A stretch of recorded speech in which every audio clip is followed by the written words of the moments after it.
High বন্ধুরা, তো তোমরা সবাই কেমন আছো? আশা করি তোমরা সবাই অনেক ভালো আছো আর আমরা অনেক ভালো আছি। তো গাইস ফাইনালি আজকে চলে এসেছি আমাদের একটা মানে রিকোয়েস্টেড একটা মানে ধামাকাদার ভিডিও নিয়ে। তোমরা এতটা ভালোবাসা দিচ্ছ যে তোমাদের ভিডিও রেগুলার না করলে আমাদের সত্যি ভালো লাগে না। হ্যাঁ গাইস, সেটাই বলতে গেলে সবার আগে টাইটেলটাকে জানি। অবশ্যই। তো বলছি ইব্রাহিম আর জীবনী, তো আজকে আমরা ইব্রাহিমের জীবনী দেখবো আর এটা কার মুখ দিয়ে শুনবো সেটা হলো সবার থেকে বড় কথা। একদমই তাই, মানে যাকে বাংলাদেশের একদম মানে হত্যা কথা বিধাতা বলা যায়, মানে তার দিকে গোটা বাংলাদেশ টোটালি বাংলাদেশের তাকিয়ে আছে। সে এত সুন্দর ওয়াজ মাহফিল গুলো করে আর আমাদেরকে এত সুন্দরভাবে আজকে জীবনীটা বোঝাবে যে মানে মনে হবে যে চোখের সামনে সে জিনিসটা ঘটছে। একদমই তাই। আর তোমরা সত্যি আমাদেরকে এতটা ভালোবাসা দিচ্ছ যে তার জন্য অসংখ্য ধন্যবাদ তোমাদেরকে, বিশেষ করে বাংলাদেশের মানুষদেরকে। অবশ্যই মানে আমাদের টোটালি বলতে হিংসা নেই, কিন্তু হিংসা তো দূরের কথা গেছে, তোমরা আমাদেরকে এত সুন্দরভাবে সাপোর্ট করছো তার জন্য তোমাদেরকে অসংখ্য ধন্যবাদ।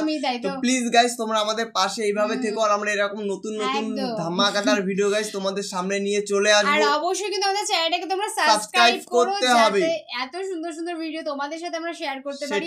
তো আমাদের মেইন ভিডিওগুলো ডেসক্রিপশন বক্সে চলে আসবে, প্লিজ গাইস তোমরা চেক আউট করে নিও। তো চলো গাইস বেশি কথা না বলে আজকের ভিডিওটি শুরু করা যাক। আল্লাহ তুমি নাকি মৃতকে জীবিত করো, কেমন করে করো একটু দেখাও তো। অবশ্যই। আল্লাহ বলে ইব্রাহিম এটা কেমন কথা? আওয়ালাম তুমি নবী মানুষ, কি প্রশ্ন করলা? তোমার বিশ্বাস হয় না? আওয়ালাম তুমিন, বিশ্বাস হয় না? তুমি তো নবী, জানো নবী নও, তুমি খলিল, তোমার বিশ্বাস হয় না? এটা কেমন প্রশ্ন? সাইয়েদনা ইব্রাহিম বললেন বালা, বিশ্বাস হয়, ওয়ালাকিন লিয়াতমাইন্না কলবি, কিন্তু দেখলে ভালো লাগবে। আল্লাহ কেমন করে মৃতরে জীবিত করো তুমি দেখাও। আল্লাহ বললেন 4টা পাখিরে টুকরা টুকরা করো, জবাই করো, টুকরা টুকরা করো, পায়ের সাথে মাথা মিশাও, মাথার সাথে কলিজা মিশাও, টুকরা টুকরা করে ওই পাহাড়ের মধ্যে ছিটিয়ে দিয়ে আস। এরপরে এই পাশে এসে সুম্মা দুহুন্না ইয়াতিনাকা সায়া, আমার নামে পাখিগুলারে ডাক দাও। উনি এই পাশে এসে আল্লাহর নামে টুকরো টুকরো করে ছিটিয়ে দিয়ে আসা পাখিগুলোর ডাক দিতে দেরি মুহূর্তে পায়ের সাথে মাথা, মাথার সাথে বডি লেগে জীবিত হয়ে পাখিগুলো দৌড়ে সাইয়েদনা ইব্রাহিমের কাছে চলে এসেছে। আল্লাহ তাআলা একজন প্রসিদ্ধ নবীর ব্যাপারে কিছু তথ্য দিয়েছেন, এই তথ্যগুলো আজকে আমরা শুনবো ইনশাআল্লাহ। পড়েন ইনশাআল্লাহ। রব্বুল আলামিন বলেন ওয়াইয বিতালা ইব্রাহিমা রাব্বুহু বিকালিমাতিন ফাতাম্মাহুন্না ক্বালা ইন্নী জাঈলুকা লিন-নাসি ইমামা। সুবহানাল্লাহ। পড়েন।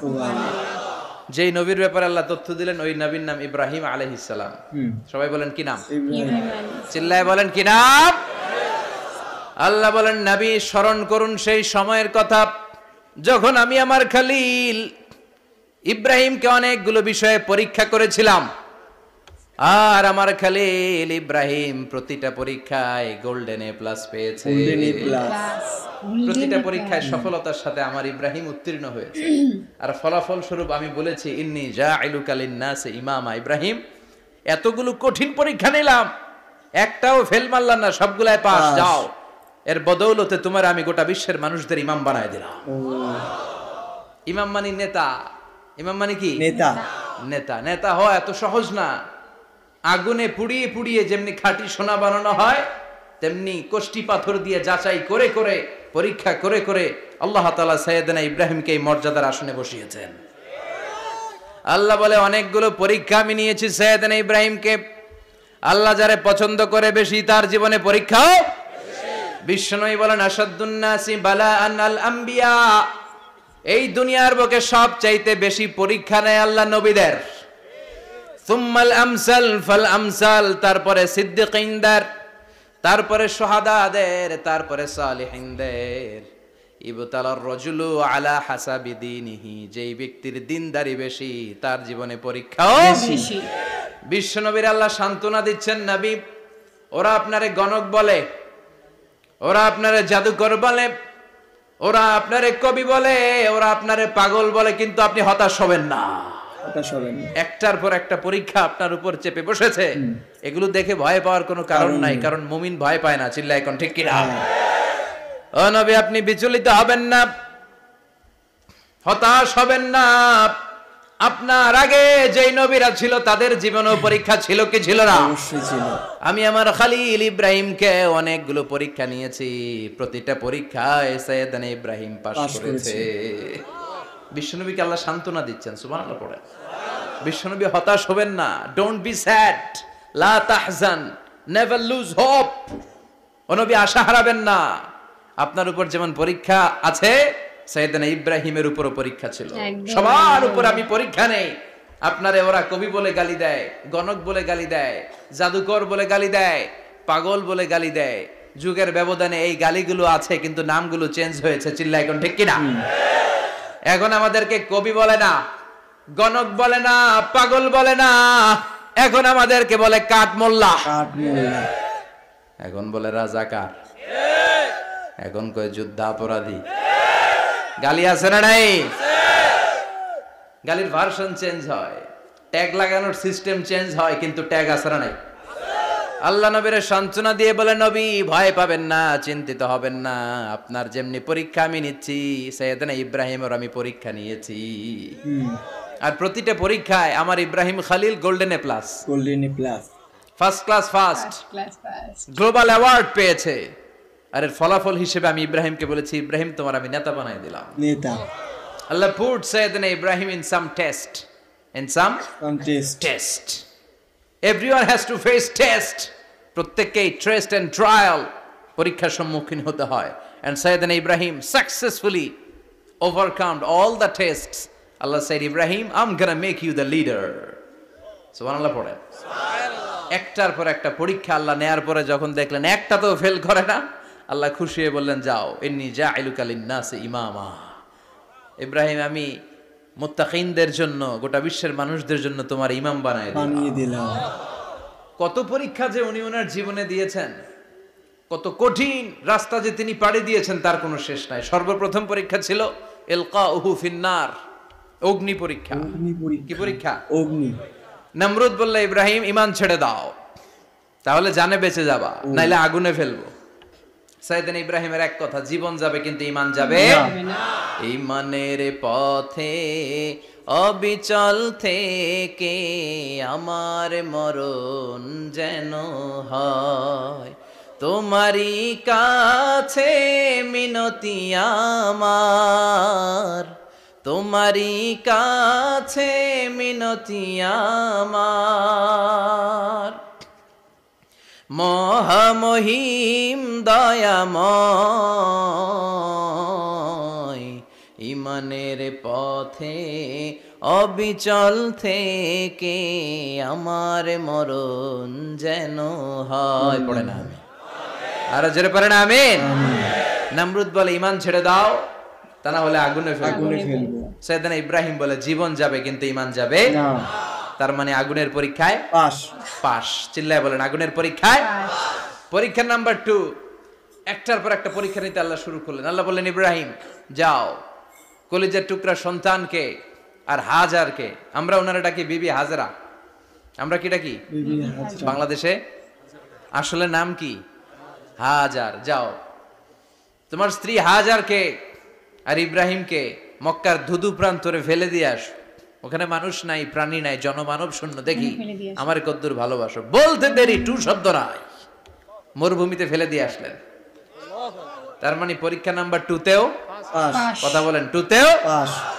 পরীক্ষা নাম্বার 3, আল্লাহ বললেন, ইব্রাহিম দেখি তোমার হৃদয়ে আমার জায়গা কতটুকু, যাও কলিজার টুকরা সন্তান ইসমাইলের গলার মধ্যে তলোয়ার লাগাও। সাইয়েদনা ইব্রাহিম বিয়ে করার পর থেকে আল্লাহর কাছে চাইতে চাইতে শেষ, মাগা সন্তান হয় না। ওনার প্রথম সন্তানটা হয়েছিল সাইয়েদনা ইসমাইল যখন জন্মগ্রহণ করেছে, ইব্রাহিমের বয়স ছিল 86 বছর। 86 বছর, সুবহানাল্লাহ কইতে মনে চায় না? এই এলাকায় আসেনি 86 বছর বয়সে সন্তান হয়েছে? হ্যাঁ, এরকম শক্তিশালী পুরুষ কেউ আছে? আহা, 86 বছর বয়সে তো হাঁটতেই পারে না। কথা কও। সাইয়েদনা ইসমাইলকে যখন আল্লাহ তাআলা সাইয়েদনা ইব্রাহিমকে উপহার দিয়েছেন, তখন সাইয়েদনা ইব্রাহিমের বয়স, চিল্লায় বলেন কত? 86 বছর বয়সে যে কলিজার টুকরা সন্তানটাকে হাতে পেলেন, চাঁদের মতো সুন্দর ছেলে। আল্লাহ বললেন, দেখি আমার হৃদয়ে তোমার জায়গা কতটুকু, ইসমাইল রে জবাই করো। বলতে দেরি, ছুরি লাগাতে দেরি হয় না। তার মানে এই পরীক্ষায় পাস। পাস। একটার পর একটা আল্লাহ পরীক্ষা নিয়েছেন, একটার পর একটা পরীক্ষা। আগুনের পরীক্ষায় পাস, ফ্যামিলি বিসর্জন দাও, পাস। কলিজার টুকরা সন্তানের গলায় ছড়ি লাগাও, পাস। এবার আল্লাহ বললেন এরপর তোমারে বড় দায়িত্ব দিব, তোমাকে হজ প্রোগ্রামের এমডি বানাই দিলাম, ম্যানেজিং ডাইরেক্টর অফ হজ। সুবহানাল্লাহ কইবেন না? আল্লাহ বললেন ইব্রাহিম বিশাল বড় কাফেলা বানাও, হজের আঞ্জাম দাও। সাইয়েদনা ইব্রাহিম বললেন আল্লাহ দুদুমরু প্রান্তর, জনমানব শূন্য, মানুষ নাই, পাখি নাই, কেউ নাই, কিভাবে আমি হজের আঞ্জাম দেব? আল্লাহ বললেন ইব্রাহিম হজ প্রোগ্রামের ম্যানেজার গিরি করতে চাইলে 3টা পেশা তোমাকে বেছে নিতে হবে। কয়টা? 3টে। এই 3টা পেশা এর সমন্বয়ে তুমি হজের প্রোগ্রামের আঞ্জাম দিতে পারবা। পেশা নাম্বার 1 তোমার রাজমিস্ত্রির কাজ করতে হবে। পেশা নাম্বার 2 তোমার ঝাড়ুদারগিরির কাজ করতে হবে। পেশা নাম্বার 3 তোমার মুয়াজ্জিনগিরি করতে হবে। সুবহানাল্লাহ কইবেন না? وَإِذْ يَرْفَعُ إِبْرَاهِيمُ الْقَوَاعِدَ مِنَ الْبَيْتِ وَإِسْمَاعِيلُ رَبَّنَا تَقَبَّلْ مِنَّا إِنَّكَ أَنْتَ السَّمِيعُ الْعَلِيمُ। সাইয়েদনা ইব্রাহিম আর কলেজের টুকরা সন্তান ইসমাইলকে নিয়ে রাজমিস্ত্রির কাজ শুরু করে দিলেন। আল্লাহু আকবার। কাবা ঘর ভেঙে চুরমার, বাপ বেটা মিলে রাজমিস্ত্রির কাজ, পাথর কেটে কেটে বাপ বেটা মিলে কাবা ঘর বানায়। পেশা নাম্বার 1 শেষ। পেশা নাম্বার 2 ঝাড়ুদারগিরি। পেশা নাম্বার 2 কি? ঝাড়ুদারগিরি। আল্লাহ বললেন তাহহিরা বাইতিয়া লিত-তাইফিনা ওয়াল আকিফিনা ওয়ার রুকআইস সুজুদ। মসজিদেরি ঝাড়ু বারদার হোক আমারে হাতে, শোনো আমারে মুনাজাত, শোনো শোনো ইয়া ইলাহি আমারে মুনাজাত, শোনো আমারে মুনাজাত। পড়েন আমিন। আল্লাহ বললেন তাহেরা পরিষ্কার করো মানে ঝাড়ু দাও, বাইতি আমার কাবা ঘর, লিত্তাইফিনা তাওয়াফকারীদের জন্য, ওয়াল আকিফিনা ইতিকাফকারীদের জন্য, ওয়ার রুকআইস সুজুদ রুকুকারীদের জন্য, সিজদাকারীদের জন্য। ঝাড়ু দাও। বাপ বেটার রাজমিস্ত্রিগিরি শেষ, এবার ঝাড়ুদারগিরি শুরু। সুবহানাল্লাহ বলেন। সুবহানাল্লাহ। এরপর আল্লাহ বললেন 3 নম্বরে মুয়াজ্জিনগিরির কাজ করো। ওয়াআযযিন ফিন-নাসি বিল হজ্জি ইয়াতুকা রিজালাও ওয়া আলা কুল্লি দামিরি ইয়াতিনা মিন কুল্লি ফাজ্জিন আমিক। ঘর বানিয়েছেন, এই ঘরে তোমরা হজ করতে আসো। সাইয়েদনা ইব্রাহিম বললেন আল্লাহ আমি আর আমার পোলা ছাড়া কেউ নাই। কেউ আছে? না। মানুষ নাই, আপনারা কেউ নাই, আমি কার সামনে আযান দেব? আমি কার সামনে ঘোষণা দেব? আল্লাহ মানুষ নাই, প্রাণী নাই, পাখি নাই, দৃশ্যমান কিছু নাই, কোথায় আমি ঘোষণা দেব? আল্লাহ বললেন দাঁড়াও, দাঁড়িয়ে তুমি আজান দাও, ঘোষণা দাও। তোমার এই আজানের আওয়াজটা গোটা বিশ্বের সব মানুষের কানের ভেতরে আমি আল্লাহ পৌঁছে দেব। আযিন ফিন নাস বিল হজ, হজের আজান দাও। উনি আজান দিলেন আইয়ুহান নাস ইত্তাখাযাল্লাহু বাইতান ফাহুজ্জু। আল্লাহ একটা ঘর বানিয়েছে, যাদের সামর্থ্য আছে হজে আসো। সুবহানাল্লাহ পড়েন। তৎকালীন সময়ে গোটা বিশ্বে যারা ছিল সবার কানের ভেতরে এই ঘোষণাটা মানে এই আজানটা পৌঁছে দিয়েছে কে? আমরা তখন ছিলাম পৃথিবীতে? কই ছিলাম? ফি আলামিল আরওয়াহ, রূহের জগতে। রূহের জগতেও আল্লাহ তাআলা আমাদের কানে পৌঁছে দিয়েছেন। রূহের জগতে থেকে এই আজান শুনে আমরা যারা লাব্বাইক বলার সুযোগ পেয়েছি তাদেরকে এই দুনিয়াতে হজের নসিব আল্লাহ করে দিবেন। তার মানে হজ প্রোগ্রামের ম্যানেজার। সুবহানাল্লাহ পড়েন। পরীক্ষা কারে কয়? কত প্রকার কি কি। হজ প্রোগ্রামের ম্যানেজার বানাইলেন, ম্যানেজিং ডাইরেক্টর, মহাব্যবস্থাপক। হজের আঞ্জাম দাও, আর হজের আঞ্জাম দিতে যে তোমাকে প্রথমে রাজমিস্ত্রির কাজ করা লাগবে পাস, ঝাড়ুদার গিরির কাজ করা লাগবে পাস। আল্লাহর নবী উলুল আজমি মিনার রসুল মসজিদ ঝাড়ু দেয়, না আমরা মসজিদ পরিষ্কার করতে চাই না? আছে না নাই? বালু দেখলেই মুয়াজ্জিনের গালি, কথা কন। মসজিদে ময়লা দেখলেই খাদেমের 14 গোষ্ঠী উদ্ধার করে ছাড়ে, আর নিজে পশ্চিম দিকে পড়ে আসারও খায় না। আছে না নাই? মসজিদ ঝাড়ু দেয়া শুধু মুয়াজ্জিনের কাজ? খাদেমদারের কাজ? মসজিদ পরিষ্কার রাখা আমাদের সবার কাজ। চিল্লা এখন ঠিক কিনা? যাদের অন্তরে জ্বালা যন্ত্রণা, যাদের দোয়া কবুল হয় না, আপনি মসজিদ ঝাড়ু দিয়ে দেখেন মুহূর্তে দোয়া কবুল হয়ে যাবে। অন্তরের জ্বালা যন্ত্রণা দূর হয়ে যাবে, অন্তরের অহংকার নিমিষে কেটে যাবে। তার মানে আল্লাহ বললেন রাজমিস্ত্রি হও, সেটাও হলেন, ঝাড়ুদার হও, সেটাও হলেন, আজান দাও, সেটাও হলেন। তার মানে হজের যে পরীক্ষা নিলেন এটাতেও পাস করে গেলেন। কথা কন, শুনতেছেন? সমস্ত পরীক্ষায় পাস করে, ভয়ঙ্কর পরীক্ষা নিলেন, 4টাতে পাস। পরীক্ষা নাম্বার 5। আল্লাহ বললেন ইব্রাহিম বয়স কত? সাইয়েদনা ইব্রাহিম বললেন 80 বছর। আল্লাহ বললেন নিজ হাতে নিজের সুন্নাতে খাতনা সেরে দাও। সহিহ বুখারীর বর্ণনা, ইখতাতানা সাইয়েদনা ইব্রাহিম আলাইহিস সালাম ওয়া হুয়া ইবনু 80 সানা বিল কাদুম। বুখারীর বর্ণনা, 80 বছর বয়সে কুঠার দিয়ে লজ্জাস্থানের সামনের চামড়াটা কেটে নিজ হাতে নিজের সুন্নাতে খাতনা সেরেছেন। এমনি এমনি আল্লাহর প্রিয় হন নাই, এমনি এমনি গোটা বিশ্বের মানুষদের লিডার হন নাই। পরীক্ষার পর পরীক্ষা দিয়ে তিনি আল্লাহর সম্মানের চেয়ারে আসীন হয়েছেন। চিল্লায় বলেন ঠিক কিনা? এজন্য আল্লাহ বললেন ওয়াইয বিতালা ইব্রাহিমা রাব্বুহু বিকালিমাতিন ফাআতাম্মাহুন্না ক্বালা ইন্নী জাঈলুকা লিন-নাসি ইমামা। ও নবী, স্মরণ করুন সেই সময়ের কথা যখন আমি আমার খলিল ইব্রাহিমকে অনেকগুলো পরীক্ষা নিয়েছিলাম, আর প্রতিটি পরীক্ষায় আমার খলিল সফলতার সাথে উত্তীর্ণ হয়েছিল। ফলাফল স্বরূপ আমি ইব্রাহিমকে জানিয়ে দিলাম, যাও ইব্রাহিম, গোটা বিশ্বের মানুষের জন্য তোমার নেতা বানাইয়া দিলাম। তিনি আমাদের নেতা, leader of the all human being on earth. পৃথিবীতে যারা আছে সবার নেতা। চিল্লা এখন ঠিক কিনা? এত বরকতের মানুষ, এত বরকতের ফ্যামিলি, ওনার ফ্যামিলি যেখানে তাকিয়েছে ওইখানে বরকত, যেখানে পা লেগেছে ওইটা বরকত। যেই মাটিতে হাত দিয়েছে মাটিটারে সোনা বানিয়ে দিয়েছে কে? আল্লাহ। সাইয়েদনা ইব্রাহিমের পা লেগেছিল একটা পাথরে, ওই পাথরটারে মুসল্লা বানিয়ে দিল কে? আল্লাহ। ওয়াত্তাখিযু মিন মাকামি ইব্রাহিমা মুসাল্লা। আল্লাহ বললেন ইব্রাহিমের দাঁড়ানোর জায়গার পাথরটারে তোমরা মুসল্লা বানিয়ে নাও। হজ করছেন কারা কারা দেখি? অথবা উমরা? আরো বাড়ছে উমরা করতে, মাশাআল্লাহ। যাদের হাত ওঠে নাই এরাও যেন আল্লাহ অতি শীঘ্রই হজ করতে পারে, উমরা করতে পারে। আমিন। আরে কি বরকতের জায়গা, আল্লাহ বারবার নসিব করো তুমি। কি বরকতের জায়গা। প্রতিদিন 120টা রহমত নাজিল হয় এই কাবা ঘরকে কেন্দ্র করে। সিত্তুন আলী তাইফিন, 60টা রহমত যারা খালি তাওয়াফ করে। এই তাওয়াফের ইবাদতটা ওই জায়গা ছাড়া পৃথিবীর কোথাও করা যায়? কথা বলেন।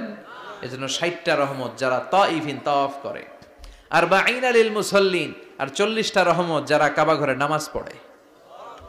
40 আর 60 100, বাকি রইল কয়টা? ওয়ালা 20 লিন নাযিরিনা ইলাল কাবা। বাকি 20টা যারা তাওয়াফও করে না, সালাতও পড়ে না, খালি কাবা ঘরের দিকে তাকায় থাকে। কাবা ঘরের দিকে ফেল করে তাকায় থাকলো, আমলনামায় 20টা রহমত নাজিল করে কে? এত বরকতের ফ্যামিলি। সাইয়েদনা ইব্রাহিম সন্তান হলো ইসমাইল, স্ত্রীর নাম হাজার। 3 জনের ফ্যামিলি। চিল্লায় বলেন কয়জন?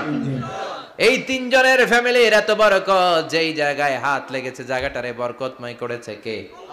যেখানে পা লেগেছে বরকত দিয়ে ভরে দিয়েছে কে? সাইয়েদনা ইব্রাহিম রাজমিস্ত্রিগিরি যখন করতেছিলেন, বানাতে বানাতে আর নাগাল পায় না। আল্লাহ বলে এই পাথরটার উপরে দাঁড়াও। উনি দাঁড়ালেন। এবার যতটুকু উপরে ওঠা লাগে পাথরটা অটোমেটিক্যালি উপরে উঠে যায়, যতটুকু নামা লাগে অটোমেটিক্যালি নিচে নেমে যায়। পৃথিবীর কোন পাথরে আপনি ইচ্ছা মতো লাথি মারলে এখানে পায়ের দাগ পড়বে? সাইয়েদনা ইব্রাহিম ওখানে দাঁড়ানোর সাথে সাথে উনার ফুটপ্রিন্ট পাথরের মধ্যে লেগে যায়।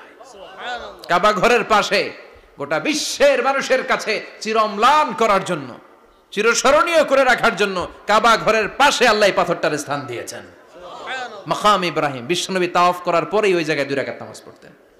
আপনারাও যারা হজ উমরা করবেন, তাওয়াফ করার পরেই মাকাম ইব্রাহিমে 2 রাকাত সালাত পড়া সুন্নাত। তার মানে পা লাগছে, ওইটা হয়ে গেছে আমগো মুসাল্লা। সাইয়েদনা ইব্রাহিমের পা যেখানে লাগছে ওইটা আমাদের কি? মুসাল্লা। সুবহানাল্লাহ কইবেন না? তো তোমরা তো সবাই জানলে আজকে যে ইব্রাহিম কেন আমাদের আল্লাহর এতটা প্রিয় ছিল, কেন সে এতগুলো পরীক্ষাতে পাশ করেছে। তো তার জন্য সে পুরো আল্লাহর পুরো মানে একটা বলতে গেলে শুধু আল্লাহর বড়টা ভুল, কিন্তু শুধু আল্লাহর বড়টা ভুল আমাদের মানে সবার মানে বলতে গেলে আল্লাহর কাছে সবার থেকে বেশি উনি প্রিয় কিন্তু বলতে গেলে। কারণ এতটা পরীক্ষাতে তিনি পাশ করেছে, এতগুলো পরীক্ষা দিয়েছে, যে আল্লাহ তাকে নিজের নবী বানিয়ে দিয়েছে, সেটা তোমরা সবাই জানো। একদমই তাই, সত্যি মানে একটা মানুষ মানে কি না করতে পারে, চাইলে কি না করতে পারে। একটা মানুষের মন যদি সৎ থাকে, সবকিছু উজাড় করে দাও তুমি, মানে তাহলে তুমিও হয়ে যেতে পারো এরকম কিছু। তখন হয়তো বা সে ওরকম সমস্ত কিছু করেছিল, মানে নিজের ইচ্ছা থেকে সমস্ত কিছু অবশ্যই করেছিল, সেটা করেছিল বলেই কিন্তু আজকে সবার মনে মনে মনে মনে মনে মনে ইব্রাহিমের নাম বলতে গেলে আমরা সবাই চিনি, সবাই তাকে ভালো করে জানি। তো অবশ্যই ভিডিওটি তোমাদের কেমন লাগলো তোমরা গাইস অবশ্যই কমেন্টে জানিও, কারণ এত সুন্দর একটা ভিডিও গাইস তোমাদের জন্য আজকে আমরা দেখতে পারলাম। কেন তোমরা রিকোয়েস্টে মানে কন্টিনিউ এটা অনেকদিন ধরে রিকোয়েস্ট করেছো, তো ফাইনালি আজকে তোমাদের জন্য ভিডিওটি নিয়ে আসলাম। তো কেমন লাগলো ভিডিওটি সেটা অবশ্যই তোমরা আমাদের কমেন্টে জানিও। একদম, আর যে কমেন্ট করেছিলে মানে রিকোয়েস্টটা করেছিল সে অবশ্যই এটা দেখে আমাদেরকে জানিও, নেক্সট কমেন্ট করে যে তোমার নেক্সট কি ভিডিও চাই, তোমাদের নেক্সট কি ভিডিও চাই, কোন ভিডিওর উপরে রিঅ্যাকশন চাই, প্লিজ গাইস তোমরা কমেন্ট করো, কমেন্ট করে জানিও। আর প্লিজ গাইস যারা এখন আমাদের চ্যানেলে সাবস্ক্রাইব করনি তো অবশ্যই সাবস্ক্রাইব করে দাও, তাহলে সাবস্ক্রাইব করো, তাহলে এত সুন্দর সুন্দর ভিডিও মানে তোমাদের জন্যই কিন্তু আমরা নিয়ে আসি গাইস। সত্যি আর তোমাদের এত সুন্দর সুন্দর কমেন্ট দেখতে দেখতে গাইস বলতে গেলে চোখ পুরো ঝাঁঝা ঝাঁঝা হয়ে যাচ্ছে। মানে সত্যি মানে তোমরা আমাদেরকে এত সুন্দর ভালোবাসা দাও, সেটা নিজেদের মনের থেকে, মানে এরকম নয় যে দিতে হচ্ছে তাই দিচ্ছি, এরকম কিন্তু কোনো ব্যাপার না, কিন্তু তাও তোমরা যে নিজেদের মনের থেকে এত ভালোবাসো আমাদের, তো তার জন্য কিন্তু সত্যি অসংখ্য ধন্যবাদ গাইস তোমাদেরকে, সত্যি মন থেকে অসংখ্য ধন্যবাদ। তোমাদের একটা কমেন্ট হবে কিন্তু আমাদের নেক্সট ভিডিও, তোমরা কমেন্ট করতে থাকো। তো চলো গাইস নতুন কোনো ধামাকাদার ভিডিওতে তোমাদের সাথে আবার দেখা হবে। আজকের মতন এখানেই, টাটা।